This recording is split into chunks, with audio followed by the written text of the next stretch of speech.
出した心理テクニック。心理学は私たちが人生をより豊かに生きるための指南書です。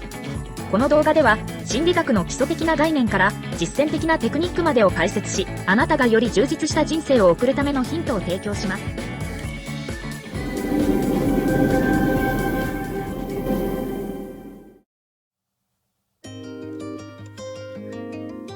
仕事ができてもパワハラしたら淘汰される時代がやってくる。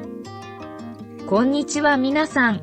今回は仕事ができてもパワハラしたら淘汰される時代がやってくるというテーマについてお話ししたいと思います。まず、私たちは現代の職場で頻繁に起こる問題の一つであるパワーハラスメントについて考えてみましょう。それでは始めたいと思います。1、パワハラの現状。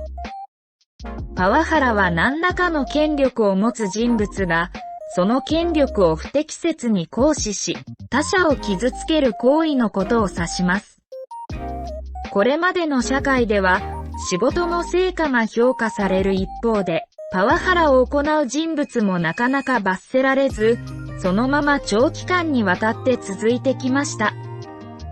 2、仕事能力の重要性。しかし、近年、社会の風潮は変わりつつあります。今や仕事ができるだけでは十分ではないのです。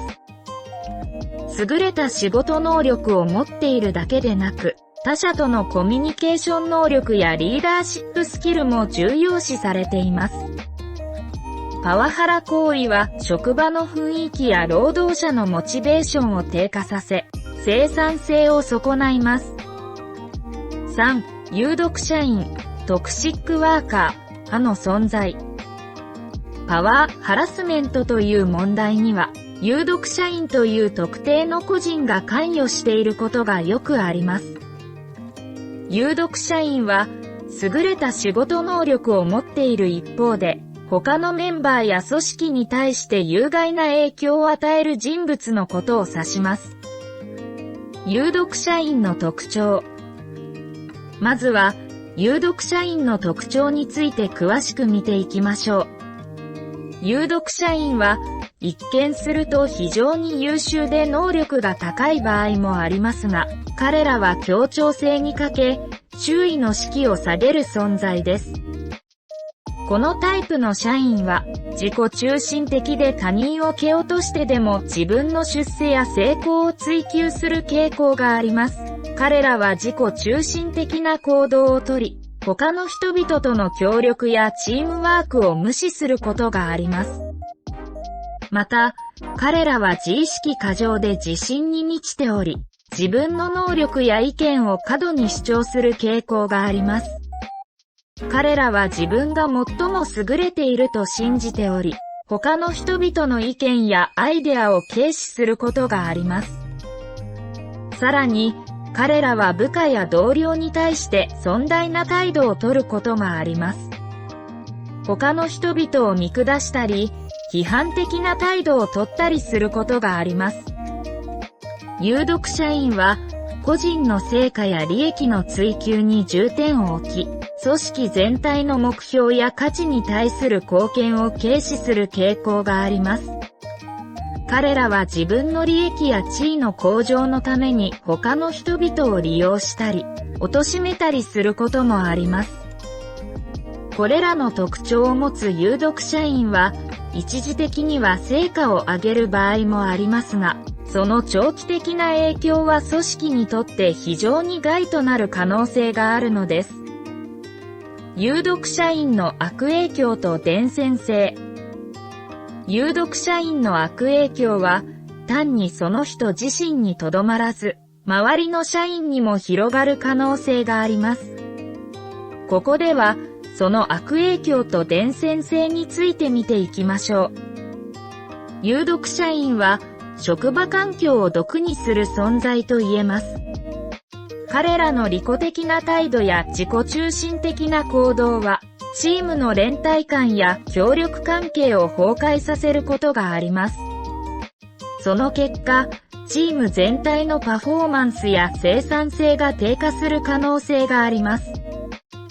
また、有毒社員は傍若無人な態度を取ることがあります。彼らは他の社員を批判し、攻撃的な態度を取ることがあります。これによって、職場の雰囲気が悪化し、他の社員のモチベーションや意欲が低下する可能性があります。さらに、有毒社員の悪影響は伝染すると言われています。彼らの否定的な態度や行動は、周りの社員にも波及し、ネガティブな雰囲気を広げることがあります。これによって、本来能力のある社員でもモチベーションが低下し、成果やパフォーマンスが低下する可能性があります。実際に、フォーブス誌でも有毒社員の存在がチーム全体に与える悪影響を指摘しています。彼らがいるだけで、周りの社員にも悪い影響が伝染していく可能性があるとされています。したがって、有毒社員を避けることは、組織の健全な運営や社員の生産性を高めるために重要な要素となります。彼らの影響を最小限に抑えることで、より健全な職場環境を築くことができるのです。有毒社員の解雇と企業の利益。さて、有毒社員に関してもう一つ明らかになった事実があります。それは、有毒社員を雇い続けることが企業にもたらす損失です。USA Today の記事によれば、有毒社員、ここでは上位 1% の優秀な社員が企業にもたらす利益は、およそ$5300、約64万円とされています。しかし、有毒社員を解雇することで、企業は推定で$12,490、約150万円時の利益を得ることができるとされています。つまり、有毒社員を雇い続けることによって企業は損失を被っているのです。有毒社員は職場環境を台無しにし、他の社員のモチベーションや生産性を低下させると言われています。そのため、有毒社員を解雇することで他の社員の生産性が向上し、結果として企業の利益が増加する可能性があるのです。有毒社員がいることによって生じる問題や損失は、彼らの能力や成果を上回るほど大きいと言えます。そのため、有毒社員を解雇することは企業にとって利益を生む重要な決断となるでしょう。最終的には、有毒社員を解雇することで企業の利益が倍増する可能性があるという結論に至ります。組織全体の健全性と成果を重視するなら、有毒社員の存在に対して断固とした対策を取るべきです。4. ミシガン研究。ミシガン研究の研究結果によれば、パワハラ、有毒社員の存在は、組織全体の雰囲気や生産性を低下させる要因となることが明らかにされています。ミシガン大学のリッカートを中心としたミシガン学派によって1961年に提唱された理論。組織をシステムとして捉え、リーダーシップに関わる管理システムを4つに分類しました。1、権威主義、先生型。権威主義的管理方法で部下を意思決定に参加させない。部下は恐怖、脅迫、懲罰によって働かされ、報酬は時々与えられるだけ。リーダーと部下の相互作用は稀で、統制機能はトップに集約。2、温情主義、先生型。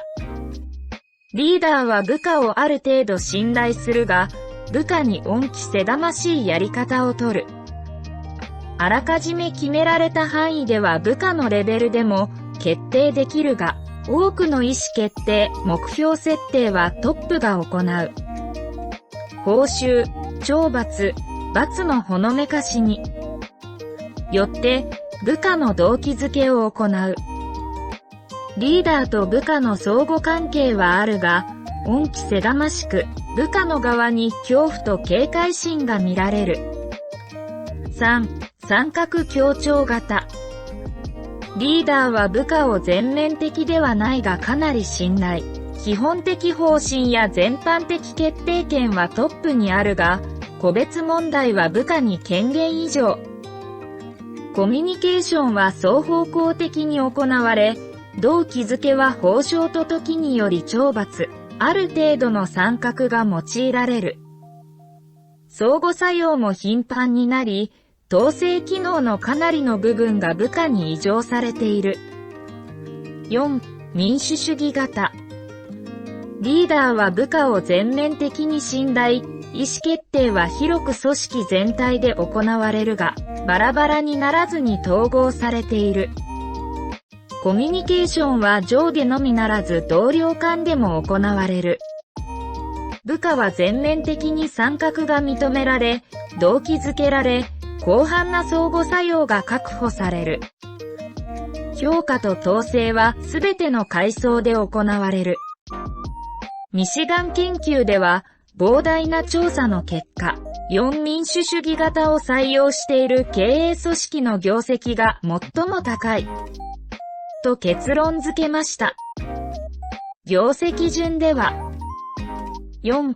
民主主義型 3. 三角協調型 2. 温情主義専制型 1. 権威主義専制型という順番で1位が民主主義型、最下位が権限主義専制型となりました。5. パワハラの影響と対策。パワハラは被害者だけでなく、組織全体にも深刻な影響を与えます。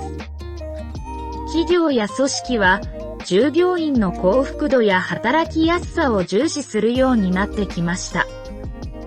パワハラに対する厳しい法律や規制も増えており、パワハラ行為を行った者は淘汰される可能性が高まっています。6. パワハラを防ぐために。パワハラを防ぐためには、まずは職場全体の意識改革が必要です。上司やリーダーは、従業員の意見を尊重し、オープンなコミュニケーションを心がけるべきです。同僚間の連携や協力も重要であり、仕事の成果だけでなく、チームワークも評価されます。まとめ。仕事ができるだけではダメで、パワハラ行為は淘汰される時代がやってきました。社会全体でパワハラに終止符を打ち、働きやすい環境を作りましょう。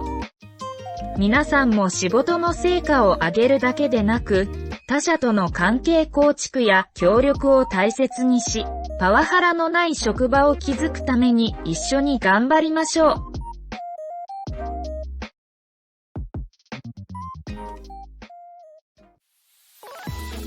以上、私たちが心理学の知識を実践することで、周りの人々にも良い影響を与えることができます。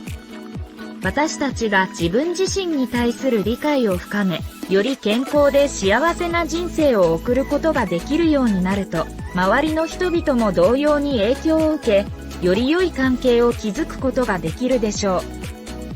この動画を視聴することで、あなた自身や周りの人々がより健康で幸せな人生を送ることができるようになることを願っています。